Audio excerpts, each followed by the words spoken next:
Hey guys, it's Melissa here from melissaoatman.com. Welcome to another episode of Awaken Your Inner Awesomeness. I am so delighted to have you here today because we have a very special guest. Today we have with us Miss Judy Wilkins-Smith. She is an expert in systemic work and constellations. She also is a coach for Fortune 500 companies, and she's an author. And today she's here to talk to us about a really interesting topic, and that is how poverty tends to run in our family lines and how it's a pattern that some of us don't even realize we are experiencing and that we can change that. And so I'm very excited to talk to her about this today because I know from personal experience, this can be a really tough topic. So I want to thank you so much for being here with us today, Judy. Thanks, Melissa. It's lovely to be with you. So before you start talking about the poverty and family lines, which I know it's a big topic, how did you get started kind of doing this work? Tell us a little bit about yourself. Okay, so born and raised in South Africa, went into the medical arena, moved across here in about 96, and then my father was killed, and it was either write books or go crazy, and I decided that going crazy wasn't a really good option, so I started with books, stumbled into the work that I do now, and then that morphed from being family constellations into organizational, because of course organizations are made up of people too, so why not? And then that turned into executive coaching for Fortune 550 companies, but using the systemic approach. So I'm very much a systemic coach. And here I am. And then I had people say to me, you need to write a book. You need to write a book. And I went, no, I don't. And now we're 2 books down and a third one coming. And yeah. Awesome. So just before we get into the topic, for those who may not know what systemic work is, or, can you just tell us a little bit about that? Yeah, so systemic work and constellations belong together, but if you break them apart, systemic work is you, Melissa, did not happen in a vacuum. You're the result of many, many, many, many generations all the way down to you. And so it's the study of you within the system or your system. And then we've got constellations, which means you take an issue that you may have, we dimensionalize it, in other words, put it in front of you, and now you begin to interact with it in a 3D way using the representative parts of that issue. So maybe it's mom, dad, grandmother, great-grandmother, to see where your issue started from, how it's affecting you now, and what it's trying to tell you and trying to become.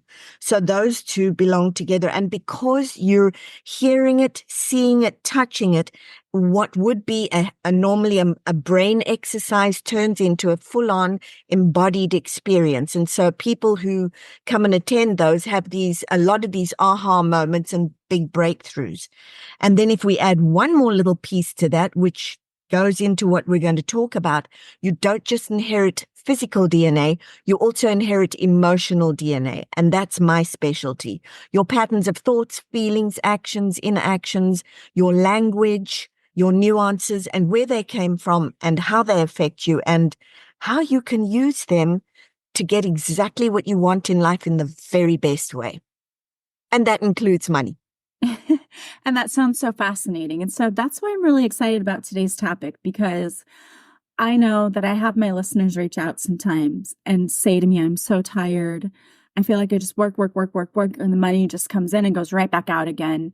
Right. I feel like they're just getting nowhere. And I understand that, I grew up with a single mom, and I was a single mom, and it can be really difficult financially, and it's a struggle. And so we get into these patterns where we just see this lack all of the time. So I'm really interested to see what you have to say about this topic. Okay, so first of all, you want to listen to your patterns, but I love the one that you picked, which was it comes in, it goes out. Now, just think about this. If you know that is a pattern for you, what are you telling yourself all the time? Here it comes, there it goes. Here it comes, there it goes. So it's going to conform to that pattern. So the first thing your listeners need to understand about money and about anything money related is money is not a commodity, it's a relationship. The way you show up for money is the way money will show up for you. And it is a living, breathing force.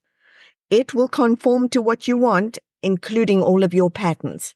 So that's when I say to people, if you want to understand what yours is, sit down and write down everything that you think about money or poverty consciousness, but let's stick with money. Write down everything you think about money, everything you feel about money, and everything you do or don't do around money. Then write down, when did that start for me? What was happening in my life at the time?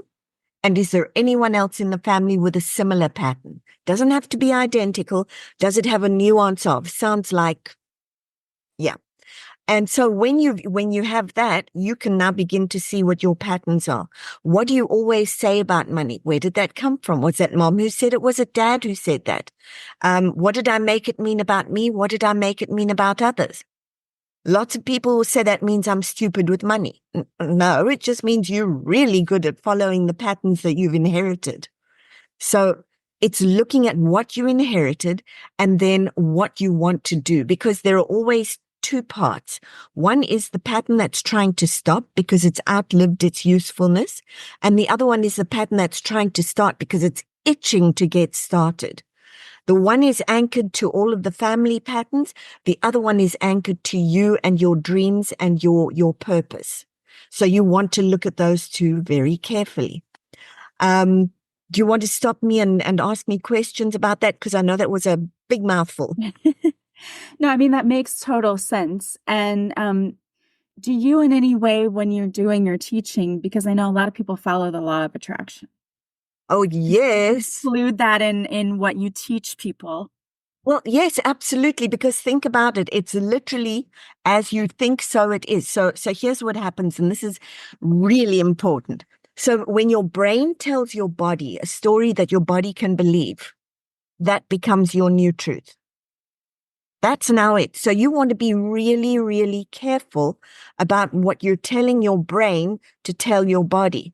I'm useless. It comes in, it goes out. And you think about it. You say to yourself, it always comes in and then it goes out and you get this feeling. So now your heart's closed, your brain's gone into survival mode, and your stomach's all tight. You're perfectly aligned negatively. Mm-hmm.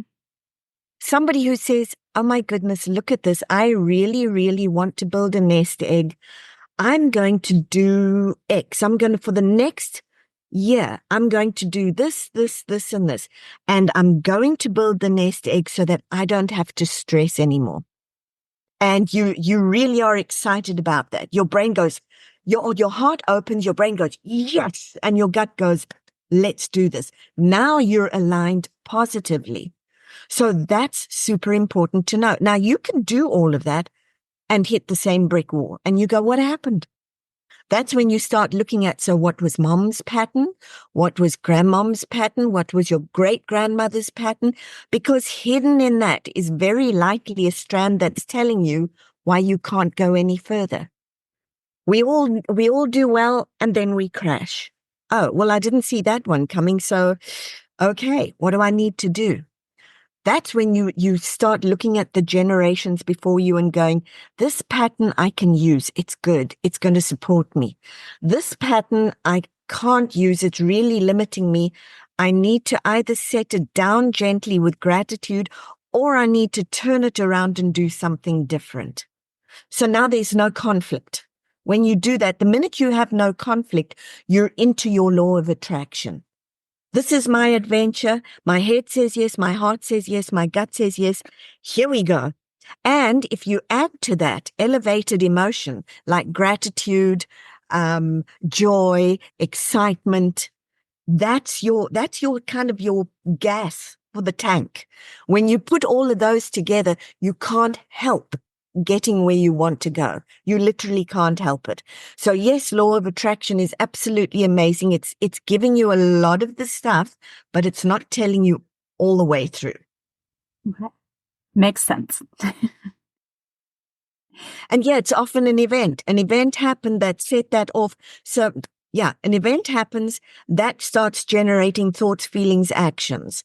The thoughts, feelings, actions then become a pattern. The pattern then becomes a mindset. The mindset then becomes my truth. Only it's just my truth, and I can change it anytime I want. Nice. And so how do you, because I know you said first you need to identify when did this start?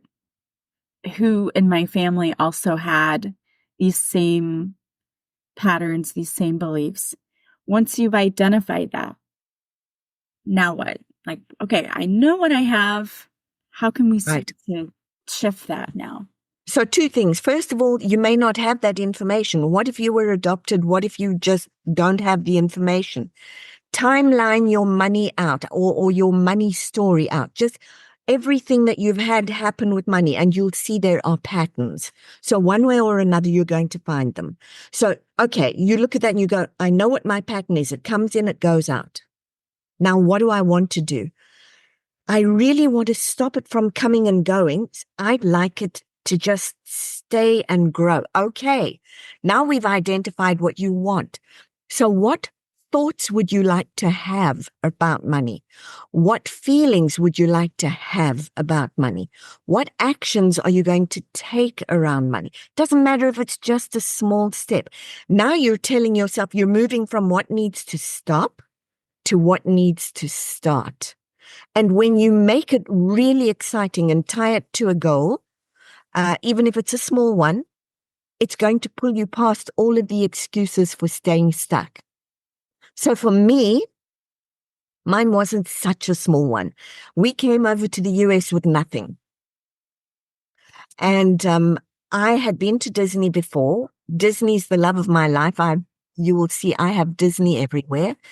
And I looked at everybody coming out of the resorts at Disney, especially at Beach and Yacht Club, and I thought, and Swan and Dolphin, I want to come out of that.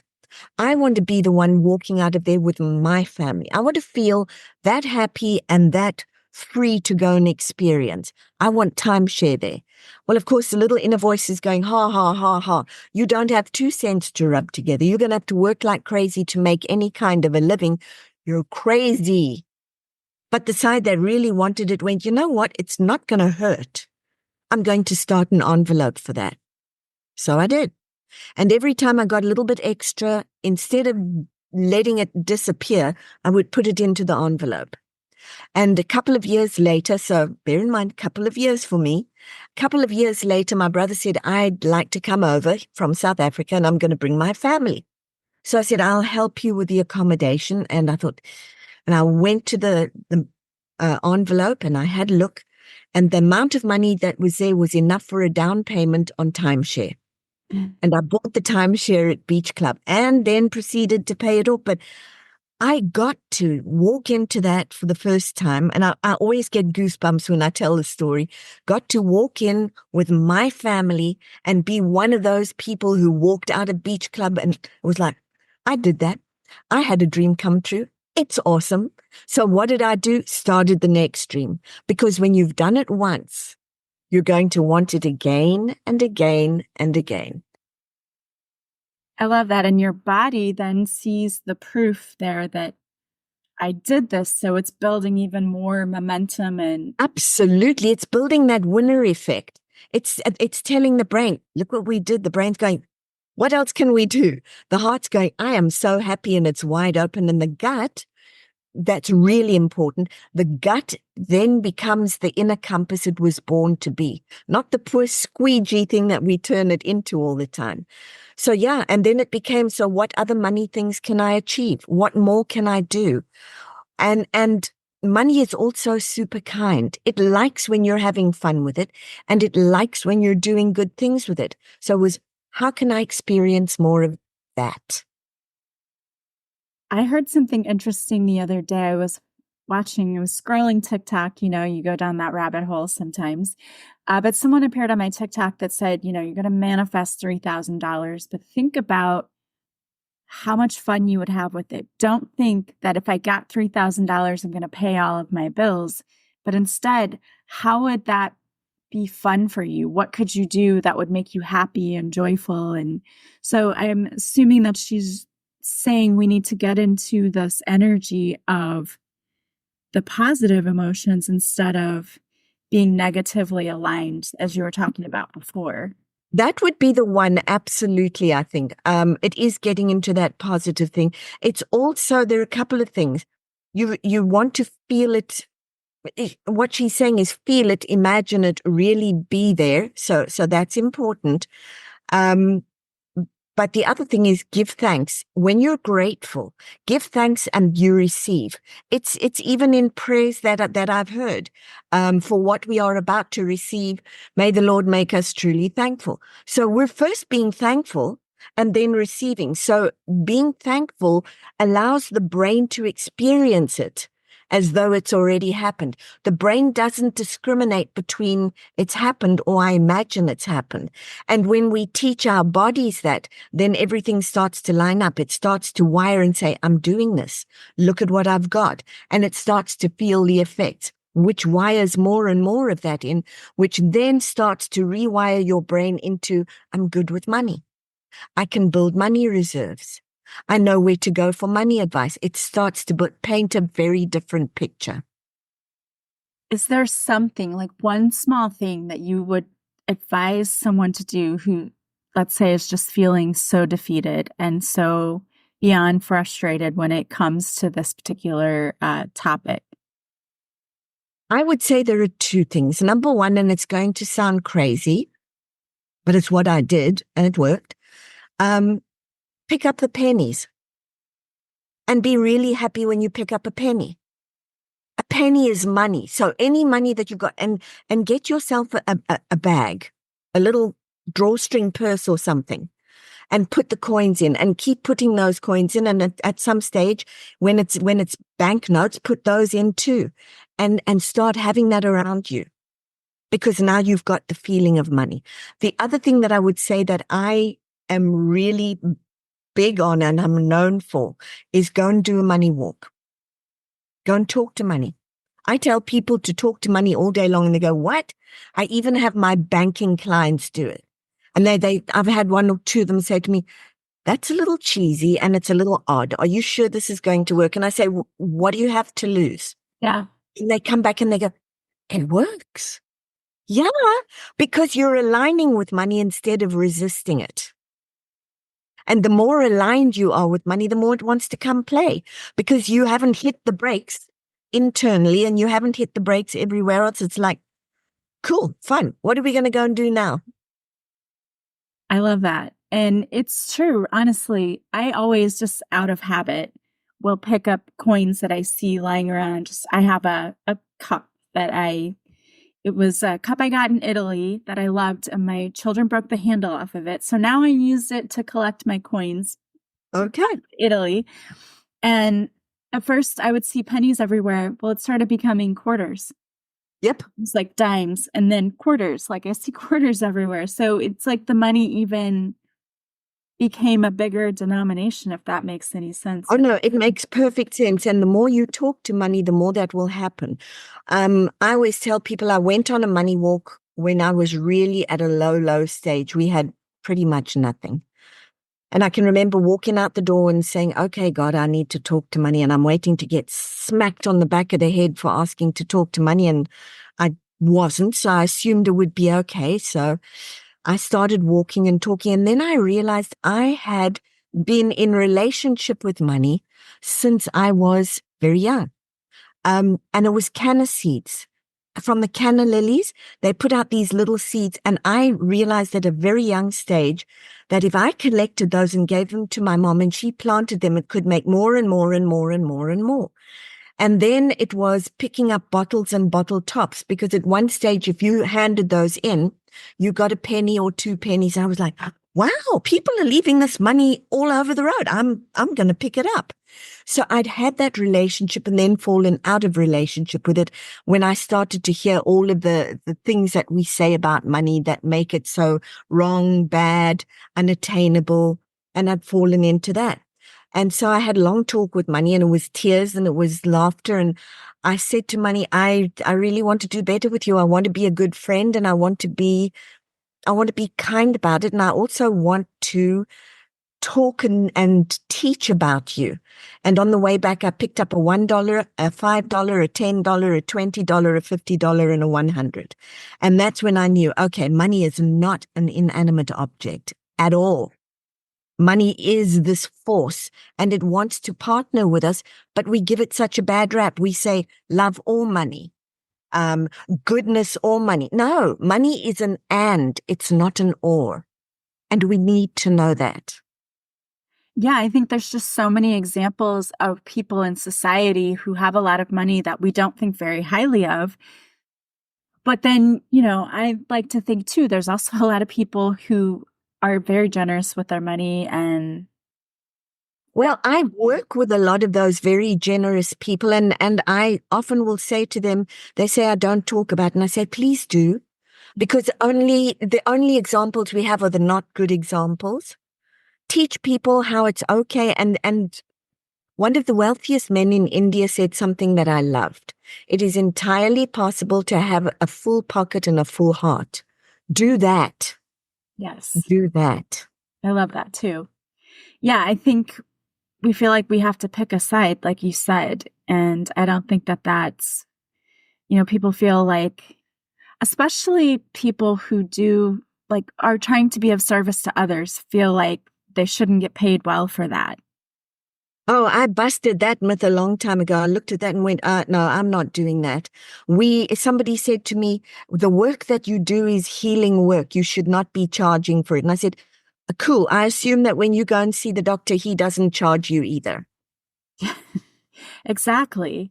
And unfortunately, I think we've just set that up in our society because besides doing this podcast, I'm a teacher, and we know teachers are not well paid. Yes. So I think there's a lot of examples in society where people see things and just they have these ideas that you shouldn't want more money because doing what you do should be enough and you should feel fulfilled by doing what you do and that the money part doesn't matter. And that's so not true. It's junk science. It's junk science. We should not be doing that to ourselves. If you look at the world around us, everything that's big, other than the natural wonders of the world, the natural wonders, everything else that's big has been created with the alliance of money. You've got to have it. It's flow. I always say to people, the shift comes when you begin to see it as spiritual flow instead of physical commodity.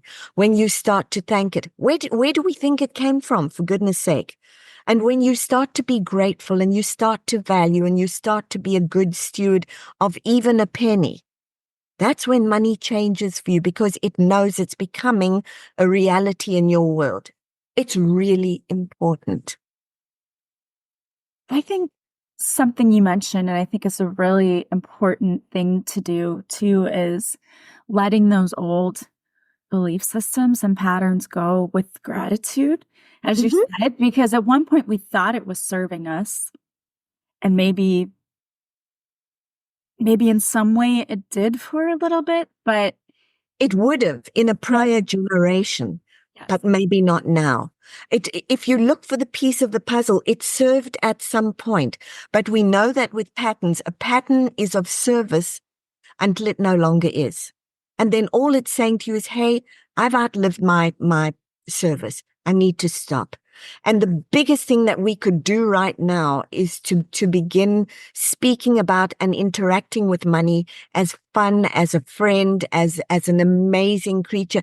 There's a guy, and I always forget the gentleman's name, but he wrote something, and I'm going to paraphrase broadly. And he said, what if we were taught from an early age that having money is not a spiritual affliction, but instead a solution to many of the world's problems, and that those who learn to master it are highly responsible beings who should be looked at with a little more respect. I was like, you hit it. That's it. You hit it bang on. That's exactly what we should be doing. My thing always for people when they say, well, how do I know it's not going to be, love of money is the root of all evil? No, it's not. Lust of money, maybe. Love of money, no.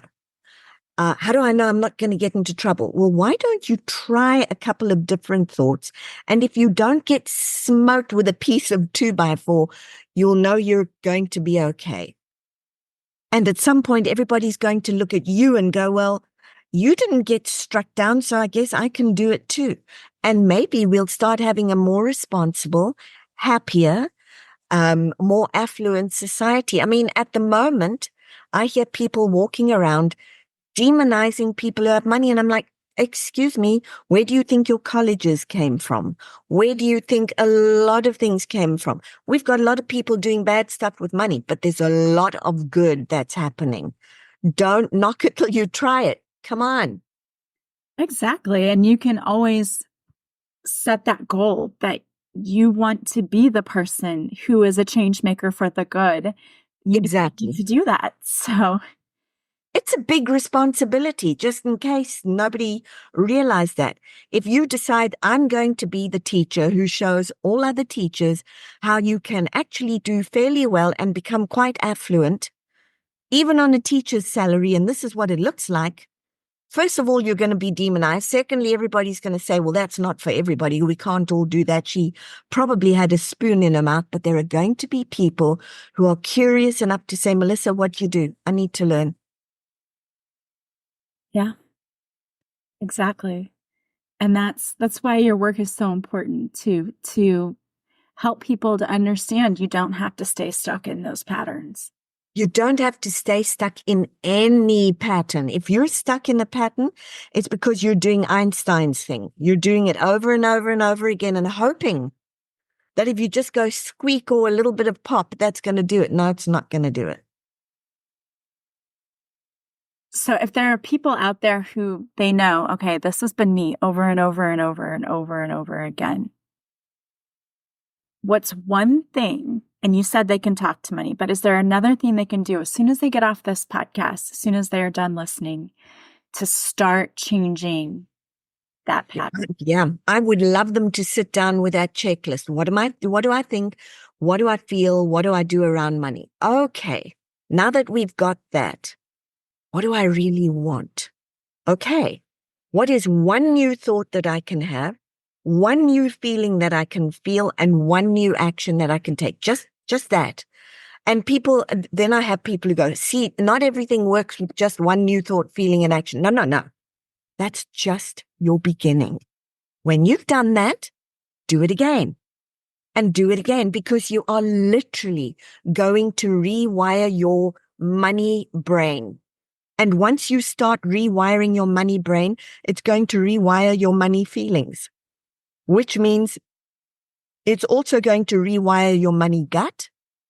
And that means that you now have something completely different in place. Instead of you saying it comes in, it goes out, you're going to say it comes in, I take a portion. Okay, the rest can go. That's fine.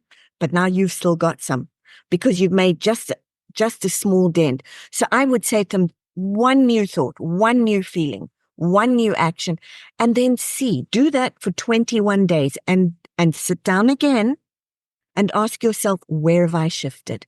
How do I notice that I'm feeling, thinking, reacting, acting differently? What do I notice around money? As you said, are the pennies becoming nickels? Are the nickels becoming dimes? Are the dimes becoming quarters? And if you get something that suddenly comes in, you don't have to say, oh, well, it's going to go in and out. You go, oh, that was unexpected. What am I going to do with this? And think about it carefully first. How can you start growing that nest egg? How can you start growing your fortune? In fact, let's move beyond nest egg. Let's go to fortune. How are you going to start creating your fortune? I love that.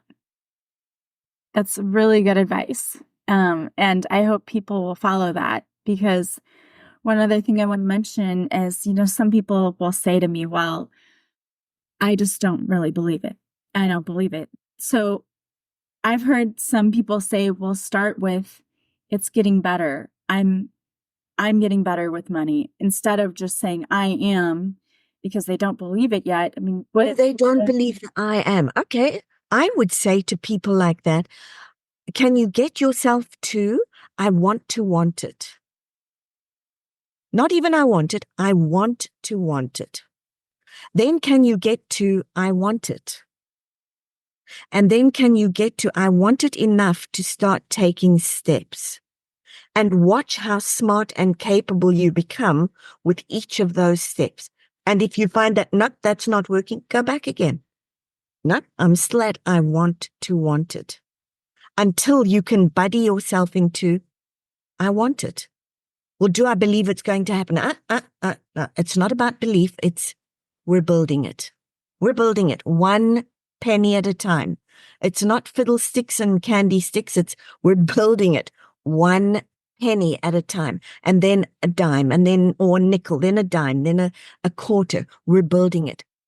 At first, it may seem slow, but if you keep doing that, you're going to build an awareness. You're going to start understanding what's happening to your money. And you're going to be the one working with it to tell it what to do, not watching it as it scoots past you at about 120 miles an hour. So, and with people who say, I just don't believe it, do you want to believe it? Because we've all got to start somewhere. I don't believe I'll ever walk again. I don't believe I'll ever. Do you want to believe it? That's where it begins. That's such a powerful thing, too, because when you mention somebody saying, well, I want to walk again, we think about people who've overcome so much in their life. They didn't necessarily know they could do it, but they wanted to do it. And so that will and desire was there. And I think that's what fuels people so often. Oh, I think there are a couple of things. So yes, what fuels people is sometimes fear, by the way, which I'm going to be teaching in November. But fear is sometimes not the bad guy that we think it is. It's the catalyst for what we can do. So sometimes it's that. And sometimes it's not being told we have limits. We shouldn't listen to people who say that, and we shouldn't tell ourselves that. You spoke about people who had a rough time. Many years ago, broke my neck. And when they did the surgery, they told everybody I would be paralyzed from the neck down. But they didn't tell me. And when I came round, the person sitting next to me was a colleague of mine, and he was crying. He was a neurosurgeon. And I said to him, what's going on? And he said, I just wish you would walk. So I did. Then he screamed. And I said, well, now what's going on? And he said, you're not supposed to be able to walk. And I'm what they call one of those intact quads. And nobody taught me to not. But I was also very lucky that I have a mom who said, don't you dare tell her what she can't do. And we'd had that happen before in our family with my brother, who they said he had a stroke when he was 3. And they said he will not be normal. He will not be able to walk. He will function at a very much lower level, probably that of a 5-year-old. And he's a CPA who plays racquetball. So it's also learning to not listen sometimes. Yeah, I agree. Totally. Yeah. Well, I want to thank you so much for being here with us today and sharing your thoughts and your ideas, because I think this is going to be so helpful for so many people and hopefully changes their attitude just a little bit about money and helps them to understand they're not alone and they don't have to keep doing the same thing over and over and over again, that there is a better way. If anyone is out there listening and they want to follow you or work with you, if you have anything coming up, what's the best way for them to get a hold of you? So best way is Judy Wilkins-Smith.com. And that'll take them. I have a live event at Disney World in November, November 1st through the 4th. And that's up and coming, and that's From Fear to Freedom. That's the title of it this time. And then they can also find me on Instagram, Facebook, Spotify, YouTube, LinkedIn, anywhere that you can think of, there I am. And of course, my books, they can find anywhere at any good bookstore or online. And I also do the Audible. In fact, I'm the one who recorded the Audible version of it, so they can hear me talk to them. And then I also have 2 Constellations meditations, which takes you through the process of going from a place where you're locked to unlocking that place and really showing you how to take another step forward. So those are some of the ways they can find me. Okay, and we will have the link to your website in the show notes. So if anyone wants to go and follow you, just click on the link that's in the show notes and you can find Judy and all of her goodies on her website and maybe where else you can follow her on social media. So I want to thank you so much again, Judy, for being here today. I want to thank you for having me. It was absolutely lovely. And I want to thank all of you for joining us today, too. As always, if you like this podcast, please subscribe. Please leave a positive review from wherever you're listening. And the greatest compliment you can pay me is to share this podcast with those you think might also benefit. If you want to follow me or work with me, all of my information is in the show notes. I hope you guys have an amazing week. I am sending you so much love and light, and I will talk to you soon. Bye, guys.